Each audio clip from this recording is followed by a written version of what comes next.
আজকে আমরা কথা বলবো কিভাবে একটি গরুর খামার করবেন এবং গরু মোটা তাজা করার সঠিক পদ্ধতি ও আয় ব্যয়ের হিসাব নিয়ে।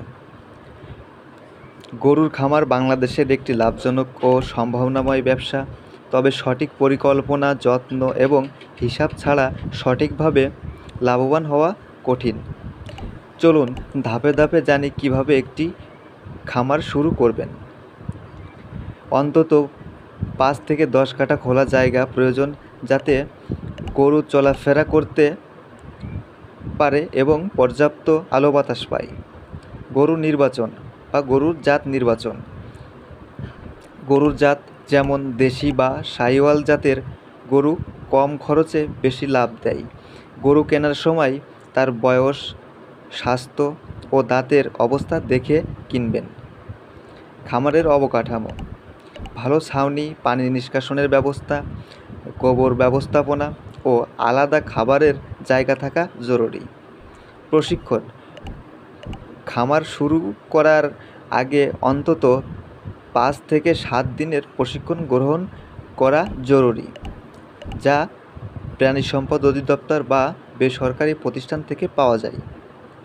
খাদ্য ব্যবস্থাপনা: সকালে খড়, ঘাস ও কাঁচা খাবার, দুপুরে ভুসি, মসুর ডাল ও ঘাস, রাতে গমের ভুসি, খৈল, পানি।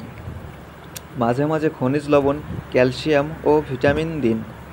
স্বাস্থ্য ব্যবস্থা: প্রতি মাসে একবার ডাক্তার দিয়ে চেক আপ করান, সময় মতো টিকা ও কৃমিনাশক দিন। পরিষ্কার পরিচ্ছন্নতা: গরুর ঘর সবসময় শুকনা ও পরিষ্কার রাখুন।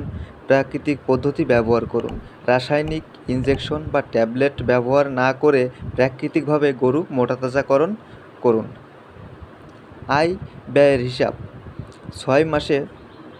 6 মাস হিসাবে ধরলে